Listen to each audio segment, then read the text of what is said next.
أعوذ بالله من الشيطان الرجيم بسم الله الرحمن الرحيم اللهم صل على محمد وعلى آل محمد كما صليت على إبراهيم وعلى آل إبراهيم إنك حميد مجيد اللهم بارك على محمد وعلى آل محمد كما باركت على إبراهيم وعلى آل إبراهيم إنك حميد مجيد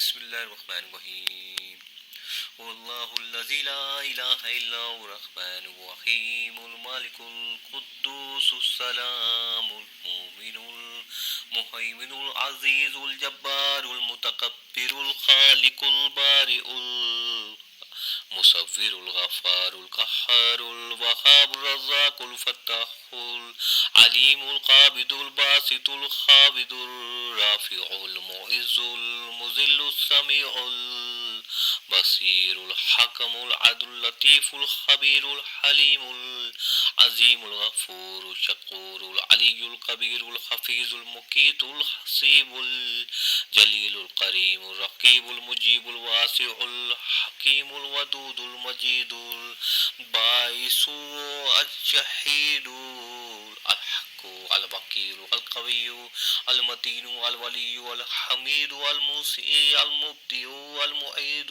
المحيي المميت الحي القيوم الواجد الماجد الوحيد الأحد الصمد القادر المقتدر المقدم المؤخر والأول والآخر والظاهر الباطن الولي المتعالي البر التواب المنتقم العفو الرؤوف مالك ملك ذو الجلال والإكرام المقسط الجامع الغني المغني المانع الدار النافع النور الهدي البديع الباقي الوارث الرشيد والصبور أعوذ بالله من الشيطان الرجيم بسم الله الرحمن الرحيم واقتلوهم حيث ثقفتموهم واخرجوهم من حيث أخرجوكم والفتنة أشد من القتل ولا تقاتلوا عند المسجد الحرام حتى يقاتلوكم فيه وإن قاتلوكم فاقتلوهم كذلك جزاء الكافرين اور انہیں قتل کرو جہاں بھی انہیں پاؤ اور نکالو ان کو وہاں سے جہاں سے انہوں نے تم کو نکالا ہے اور فتنہ قتل سے بھی بڑھ کر ہے ہاں مسجد حرام کے پاس جسے امن کی جگہ بنا دیا گیا ہے ان سے جنگ مت کرو جب تک کہ وہ تم سے اس میں جنگ نہ چھیڑیں پھر اگر وہ تم سے جنگ کریں تو ان کو قتل کرو یہی بدلہ ہے کافروں کا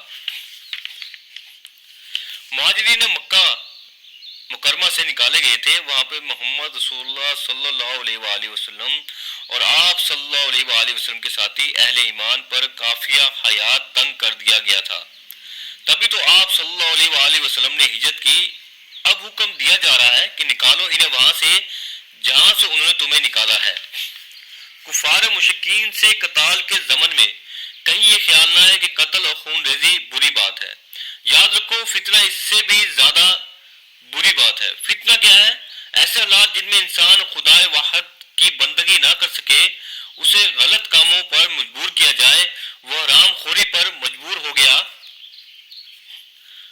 ہو یہ سارے حالات فتنہ ہے تو واضح رہے کہ قتل اور خون ریزی اتنی ہی بری شے نہیں جتنی فتنہ ہے فَإِنْ انْتَهُوا فَإِنَّ اللَّهَ غَفُورٌ رَحِيمٌ پھر اگر وہ باز آ جائیں تو یقیناً اللہ بخشنے والا بہت مہربان ہے وَقَاتِلُوهُمْ حَتَّى لَا تَكُونَ فِتْنَةٌ وَيَكُونَ الدِّينُ لِلَّهِ فَإِنِ انْتَهُوا فَلَا عُدْوَانَ إِلَّا عَلَى الظَّالِمِينَ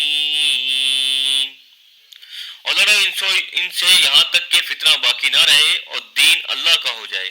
پھر اگر وہ باز آ جائیں تو کوئی زیادتی جائز نہیں مگر ظالموں پر. حرمت دعوت محمدی صلی اللہ علیہ وآلہ وسلم کے زمن میں اب یہ جنگ کا مرحلہ شروع ہو گیا ہے. مسلمانوں جان لو ایک دور وہ تھا کہ 12-13 برس تک تمہیں حکم تھا اپنے ہاتھ باندھے رکھو، مارے کھاؤ لیکن ہاتھ مت اٹھانا. اب تمہاری دعوت اور تحریک نئے دور میں داخل ہو گئی ہے. اب جب تمہاری تلواریں نیام سے باہر آ گئی ہیں تو یہ نیام میں نہ جائیں جب تک کہ فتنہ ختم نہ ہو جائے اور دین اللہ ہی کے لیے ہو جائے، اللہ کا دین قائم ہو جائے، پھر پوری زندگی میں اس کے احکام کی تنفیذ ہو رہی ہو. اور جنگ کرو ان سے یہاں تک کہ فتنہ باقی نہ رہے اور دین کل کا کل اللہ کے لیے ہو جائے.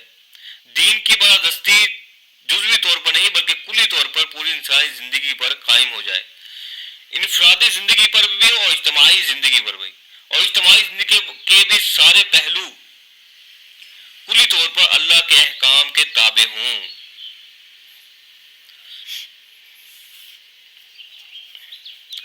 الشہر الحرام بالشہر الحرام والحرمات قصاص فمن اعتدى عليكم فاعتدوا عليه بمثل ما اعتدى عليكم واتقوا الله واعلموا ان الله مع المتقين. حرمت والا مہینہ بدلہ ہے حرمت والے مہینے کا، اور حرمات کے اندر بھی بدلہ ہے. تو جو کوئی بھی تم پر زیادتی کرتا ہے تو تم بھی اس کے خلاف کارروائی کرو، اقدام کرو جیسا کہ اس نے تم پر زیادتی کی، اور اللہ کا تقوی اختیار کرو، جان لو کہ اللہ متقیوں کے ساتھ ہے. یعنی اگر انہوں نے اشر حرم کی بے حرمت کی ہے تو اس کے بدلے میں یہ نہیں ہوا کہ ہم تو ہاتھ پر ہاتھ باندھ کر کھڑے رہیں کہ یہ تو اشر حرم ہے. حدود حرم اور اشر حرم کی حرمت اہل عرب کے لیے ہاں مسلم تھی. ان کے ہاں یہ طے تھا کہ ان 4 مہینوں میں کوئی خون ریزی کوئی جنگ نہیں ہوگی. یہاں تک کوئی اپنے باپ کے قاتل کو پا لے تو وہ اس کو بھی قتل نہیں کرے گا. یا وضاحت کی جا رہی ہے کہ اشر حرم اور حدود حرم میں جنگ واقعتاً بہت بڑا گناہ ہے، لیکن اگر کفار کی طرف سے ان کی حرمت کا لحاظ نہ رکھا جائے اور وہ اقدام کریں تو اب یہ نہیں ہوگا کہ ہاتھ پاؤں باندھ کر اپنے آپ کو پیش کر دیا جائے، بلکہ جوابی کارروائی کرنا ہوگی. اس جوابی اقدام میں اگر حدود حرم یا اشر حرم کی بے حرمتی کرنی پڑے تو اس کا وبال بھی ان پر آئے گا جنہوں نے اس معاملے میں پہل کی. یعنی اللہ کی تائید و نصرت اور اس کی مدد اہل تقوی کے لیے آئے گی. اب آگے انفاق کا حکم آ رہا ہے جو مضامین کی 4 لڑیوں میں سے تیسری لڑی ہے. قتال کے لیے انفاق مال لازم ہے. اگر فوج کے ساز و سامان نہ ہو، رسد کا اہتمام نہ ہو، ہتھیار نہ ہو، سواری نہ ہو تو جنگ کیسے ہوگی؟ وَأَنفِقُوا فِي سَبِيلِ اللَّهِ وَلَا تُلْقُوا بِأَيْدِكُمْ إِلَى التَّهْلُكَاتِ وَأَحْسِنُوا إِنَّ اللَّهَ يُحِبُّ الْمُحْسِنِينَ.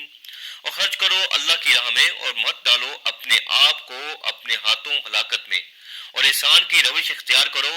یقیناً اللہ تعالیٰ محسنین کو، ان لوگوں کو جو درجہ احسان پر فائز ہو جائیں پسند کرتا ہے. یعنی جس وقت اللہ کے دین کو روپے پیسے کی ضرورت ہو اس وقت جو لوگ اللہ کی راہ میں جان و مال کی قربانی سے بھی جی چراتے ہیں وہ اپنے آپ کو اپنے ہاتھوں ہلاکت میں ڈالتے ہیں.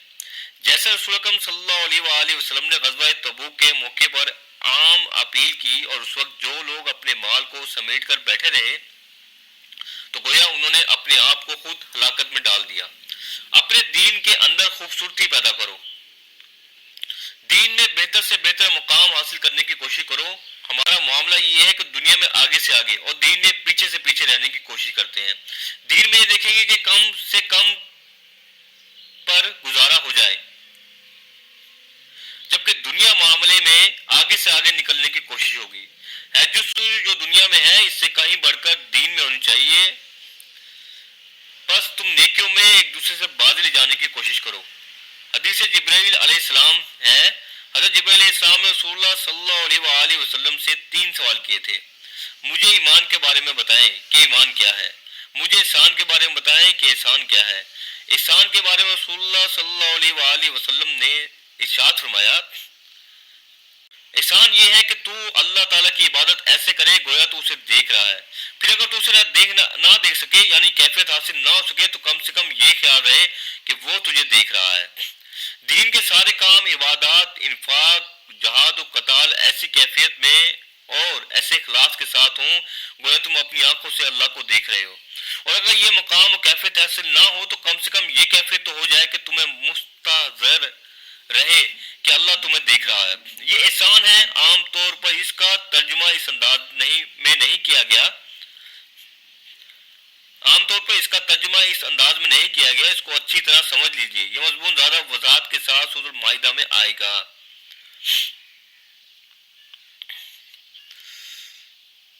وَأَتِمُّوا الْحَجَّ وَالْعُمْرَةَ لِلَّهِ فَإِنْ أُحْصِرْتُمْ فَمَا اسْتَيْسَرَ مِنَ الْهَدْيِ وَلَا تَحْلِقُوا رُؤُوسَكُمْ حَتَّى يَبْلُغَ الْهَدْيُ مَحِلَّهُ وَمَنْ كَانَ مِنْكُمْ مَرِيضًا أَوْ بِهِ أَذًى مِنْ رَأْسِهِ وَفِدْيَةٌ مِنْ صِيَامٍ أَوْ صَدَقَةٍ أَوْ نُسُكٍ فَإِذَا أَمِنْتُمْ فَمَنْ تَمَتَّعَ بِالْعُمْرَةِ إِلَى الْحَجِّ فَمَا اسْتَيْسَرَ مِنَ الْهَدْيِ وَمَنْ لَمْ يَجِدْ فَصِيَامُ ثَلَاثَةِ أَيَّامٍ فِي الْحَجِّ وَسَبْعَةٍ إِذَا رَجَعْتُمْ تِلْكَ عَشَرَةٌ كَامِلَةٌ ذَلِكَ لِمَنْ لَمْ يَكُنْ أَهْلُهُ حَاضِرِي الْمَسْجِدِ الْحَرَامِ وَاتَّقُوا اللَّهَ وَاعْلَمُوا أَنَّ اللَّهَ شَدِيدُ الْعِقَابِ.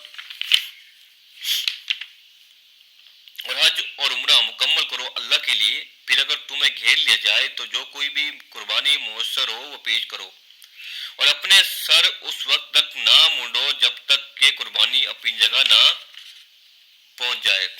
پھر جو کوئی تم میں سے بیمار ہو یا اس کے سر میں کوئی تکلیف ہو تو وہ فدیہ کے طور پر روزے رکھے یا صدقہ دے یا قربانی کرے. پھر جب تمہیں امن حاصل ہو اور تم سیدھے بیت اللہ پہنچ سکتے ہو تو جو کوئی بھی فائدہ اٹھائے عمرے کا حج سے قبل تو وہ قربانی پیش کرے جو بھی اسے میسر ہو. جس کو قربانی نہ ملے تو وہ 3 دن کے روزے ایام حج میں رکھے اور 7 روزے رکھو تک کہ تم واپس پہنچ جاؤ. یہ کل 10 روزے ہوں گے اور یہ رعایت اس لیے ہے جس کے گھر والے مسجد حرام کے قریب نہ رہتے ہوں. اور اللہ کا تقوی اختیار کرو اور خوب جان لو کہ اللہ تعالیٰ سزا دینے میں بھی بہت سخت ہے. عمرہ کے لیے احرام تو مدینہ منورہ سے 7 میل باہر نکل کر ہی باندھ لیا جائے. لیکن حج مکمل تب ہوا جب طواف بھی ہوگا وقوف عرفہ بھی ہوگا اور اس کے سارے مناسک ادا کیے جائیں. لہذا جو شخص بھی حج یا عمرے کی نیت کر لے تو اسے تمام مناسک کو مکمل کرنا چاہیے, کوئی کمی نہ رہے. اگر تمہیں روک دیا جائے جیسے کہ 6 ہجری میں ہوا کہ مسلمانوں کو صلح حدیبیہ کرنا پڑی اور عمرہ ادا کیے بغیر واپس جانا پڑا. مشرکین مکہ اڑ گئے تھے کہ مسلمانوں کو مکہ میں داخل نہیں ہونے دیں گے. اس صورت میں قربانی کرنا دم احصار کہلاتا ہے کہ چونکہ اب ہم آگے نہیں جا سکتے, ہمیں یہی احرام کھولنا پڑ رہا ہے تو ہم اللہ کے نام پر یہ جانور دے رہے ہیں. یہ ایک طرح سے اس کا کفارہ ہے. اپنا سر اس وقت تک نہ مونڈو جب تک کہ جہاں جا کر قربانی کا جانور ذبح ہوتا ہے وہاں پہنچ نہ جائے. اگر آپ کو حج یا عمرے سے روک دیا گیا اور آپ نے قربانی کے جانور آگے بھیج دیے تو آپ کو روکنے والے ان جانوروں کو نہیں روکیں گے, اس لیے کہ ان کا گوشت تو انہیں کھانے کو ملے گا. اب اندازہ کر لیا جائے کہ اتنا وقت گزر گیا ہے, قربانی کا جانور اپنے مقام پر پہنچ گیا ہوگا. ماسوائے اس کے کہ سر میں کوئی زخم ہو وغیرہ ہو اس کی وجہ سے بال کٹوانے ضروری ہو جائیں. اگر اس ہدی کے جانور کے قعبہ پہنچنے سے پہلے تمہیں اپنے بال کاٹنے پڑیں تو فدیہ ادا کرنا ہوگا, یعنی ایک کمی جو رہ گئی ہے اس کی تلافی کے لیے کفارہ ادا کرنا ہوگا. اس کفارے کی 3 صورتیں بیان ہوئی ہیں, روزہ یا صدقہ یا قربانی. اس کی وضاحت احادیث نبوی صلی اللہ علیہ وآلہ وسلم سے ہوتی ہے کہ یا تو 3 دن کے روزے رکھے جائیں یا 6 مسکینوں کو کھانا کھلایا جائے یا کم سے کم 1 بکری کی قربانی دی جائے. اس قربانی کو دم جنایت کہتے ہیں. رسول اللہ صلی اللہ علیہ وآلہ وسلم کی بائیس سے پہلے اہل عرب کے ہاں ایک سفر میں حج اور عمرہ دونوں کو کرنا گناہ سمجھا جاتا تھا. ان کے نزدیک یہ کعبہ کی توہین تھی. ان کے ہاں حج کے لیے 3 مہینے شوال, ذوالقعدہ اور ذی الحج تھے, جبکہ رجب کا مہینہ عمرے کے لیے مخصوص تھا. وہ عمرے کے لیے علیحدہ سفر کرتے اور حج حج کے لیے علیحدہ۔ یہ بات حدود حرم میں رہنے والوں کے لیے تو آسان تھی، لیکن اس امت کو تو پوری دنیا میں پھیلنا تھا اور دور دراز سے سفر کر کے آنے والوں کے لیے اس میں مشقت تھی۔ لہذا شریعت محمد صلی اللہ علیہ وآلہ وسلم نے لوگوں کے لیے جہاں اور آسانیاں پیدا کی گئی، وہاں حج عمرے کے ضمن میں یہ آسانی بھی پیدا کی گئی کہ ایک ہی سفر میں حج اور عمرہ دونوں کو جمع کر لیا جائے۔ اس کی دو صورتیں ہیں، ایک یہ کہ پہلے عمرہ کر کے احرام کھول دیا جائے اور پھر 8ویں ذوالحج کو حج کا احرام باندھ لیا جائے، یہ حج تمتع کہلاتا ہے۔ دوسری صورت یہ ہے کہ حج کے لیے احرام باندھا تھا، جاتے ہی عمرہ بھی کر لیا لیکن احرام کھولا نہیں اور اسی احرام میں حج بھی کر لیا، یہ حج قران کہلاتا ہے۔ لیکن اگر شروع سے صرف حج کا احرام باندھا جائے اور عمرہ نہ کی جائے تو یہ حج افراد کہلاتا ہے۔ قرآن یا تمتع کرنے والے پر قربانی ضروری ہے۔ امام ابو حنیفہ رحمۃ اللہ علیہ سے دمشقر کہتے ہیں قربانی کرنے والے کو اس میں سے کھانے کی اجازت دیتے ہیں۔ امام شافعی رحمۃ اللہ کے نزدیک یہ دم جبر ہے اور قربانی کرنے والے کو اس میں سے کھانے کی اجازت نہیں۔ جس کو قربانی نہ ملے وہ عین ایام حج میں 7ویں 8ویں اور 9ویں ذی الحج کو روزہ رکھے، 10ویں کا روزہ نہیں رکھ سکتا، وہ عید کا دن ہے، اور پھر اپنے گھروں میں جا کر 7 روزے رکھو۔ ایک ہی سفر میں حج اور عمرے کو جمع کرنے کی رعایت یا قران کی صورت میں صرف افاقی کے لیے ہے، جس کے اہل و عیال جوار حرم میں نہ رہتے ہوں، یعنی جو حدود حرم کے باہر سے حج کرنے آیا ہو۔ الحج اشہر معلومات فمن فرد فإن الحج فلا رفث ولا فسوق ولا جدال في الحج وما تفعلوا من خير يعلمه الله وتزودوا فإن خير زاد التقوى واتقون يا أولي الألباب۔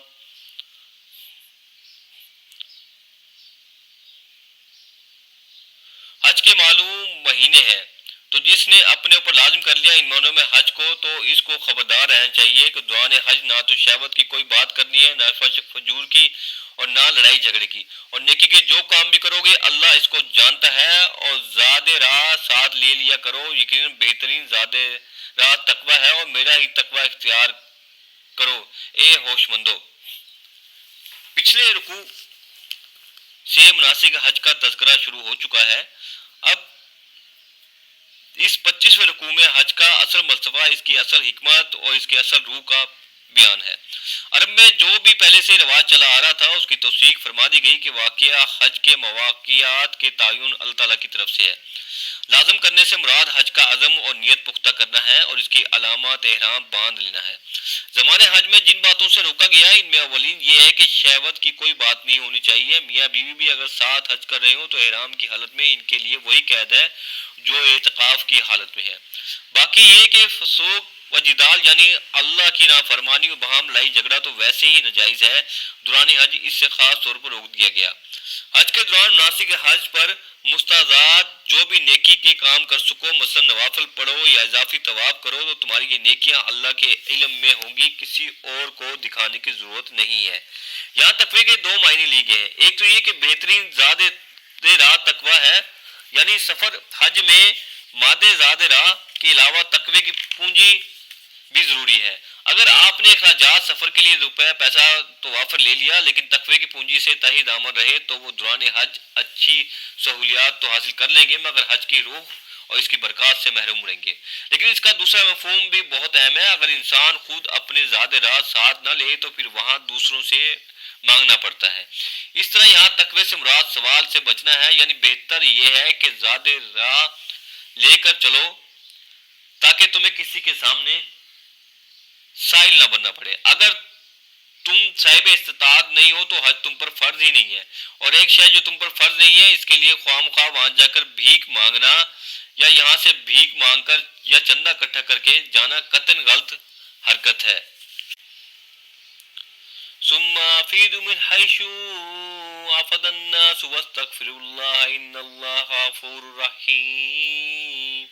پھر تم بھی وہیں سے پلٹو جہاں سے سب لوگ پلٹتے ہیں اور اللہ سے استغفار کرتے رہو، یقین اللہ بخشنے والا رحم فرمانے والا ہے۔ فَإِذَا قَضَيْتُم مَّنَاسِكَكُمْ فَاذْكُرُوا اللَّهَ كَذِكْرِكُمْ آبَاءَكُمْ وَأَشَدَّ ذکرا فمن الناس من يقول ربنا آتنا في الدنيا وما له في الآخرة من خلاق. اور جب تم اپنے مناسک حج ادا کر چکو تو اب اللہ کا ذکر کرو جیسے کہ تم اپنے آباء و اجداد کا ذکر کرتے رہے ہو، بلکہ اس سے بھی زیادہ شد و مد کے ساتھ اللہ کا ذکر کرو. لوگوں میں سے بھی وہ بھی ہیں جو یہی کہتے رہتے ہیں کہ ہمارے رب ہمیں دنیا ہی میں دے دے، اور ایسے لوگوں کے لیے آخرت میں کوئی حصہ نہیں ہے.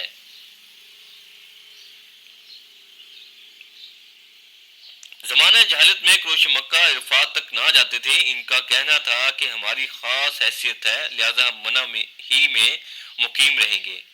باہر سے آنے والے لوگ عرفات جائیں اور وہاں سے طواف کے لیے واپس لوٹیں، یہ سارے مناسک ہمارے لیے نہیں ہیں. یہاں فرمایا گیا کہ یہ غلط بات ہے جو تم نے ایجاد کر لی، تم بھی وہیں سے طواف کے لیے واپس لوٹو جہاں سے دوسرے لوگ لوٹتے ہیں، یعنی عرفات سے.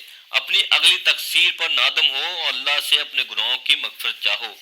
10ویں ذی الحج جب افعال حج سے فراغت پا چکو تو قیام منع کے دوران اللہ کا خوب ذکر کرو جیسے زمانہ جہالت میں اپنے آباء و اجداد کا ذکر کیا کرتے تھے، بلکہ اس سے بھی بڑھ چڑھ کر اللہ کا ذکر کرو. ان کا قدیم دستور تھا کہ حج سے فارغ ہو کر 3 دن منع میں قیام کرتے اور بازار لگاتے. وہاں میلے کا سماع ہوتا جہاں مختلف قبائل کے شعراء اپنے قبیلوں کی مدح شرائی کرتے تھے اور اپنے اسلاف کی عظمت بیان کرتے تھے. اللہ کا ذکر ختم ہو چکا تھا.